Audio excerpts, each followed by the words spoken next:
slag, welding spatter. There's nothing you can do about it. If you're MIG or stick welding, it's gonna happen every single time you strike an arc. But there are a few things you can do to limit the amount of welding spatter you have going on your project. Hi, I'm Andy Fogarty from the AtHomeWelder.com, and I'm here for KingMetals.com, and today I'm going to give you 2 quick tips to reduce the amount of welding spatter you have to deal with.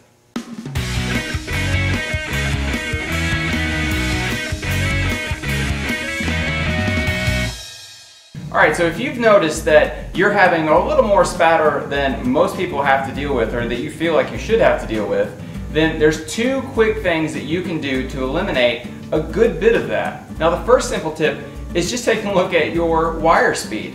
If you have the wire speed cranked up, then you need to adjust those settings. You need to turn that down. This is a very common mistake that a lot of people make, even experienced welders, where they just tend to crank up that wire speed a little bit more than they need to. There is a perfect sweet spot for your amperage and your wire speed, and these things are always on your welders, the machines themselves. Now if they're not on the machine, you can go to great sites and find online tools like at Miller.com. They have great online tools there that'll give you the correct wire speed.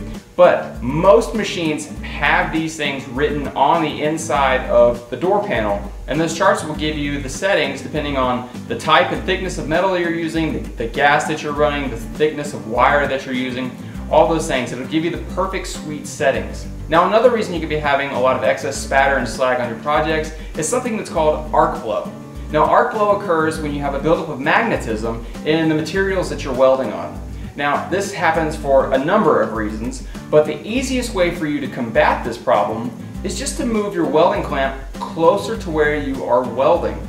Now if you have a little difficulty trying to get your clamp closer to where you're welding, just try using a C-clamp or a vice grip clamp, any kind of clamp, and just clamp that anywhere closer to where your actual weld is going to be, and you can attach your ground clamp to that clamp, and that's going to get you closer to where you're welding. So that is the easiest way for you to battle with arc flow. So just using these 2 things will combat probably 80% of excess spatter, and you're probably going to see a difference right away. Even if you don't think you have excess spatter, I bet if you try these 2 things, you'll see a decrease in all that slag and spatter going all over the place. Now, these 2 little tricks combined with using just a little anti-spatter spray, which we've done a video on before, it works wonders, and you probably won't have any problems whatsoever with dealing with excess spatter or slag, and nothing that you can't knock off real easily.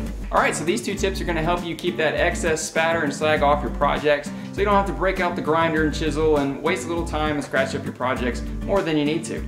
So if you need some more great tips, and if you found this useful, come on over to the AtHomeWelder.com and sign up to join our community. We're going to send you some great welding tips, but more importantly, we're going to save you time-saving tips and money-saving tips, all the great things that you need to know as a DIY welder.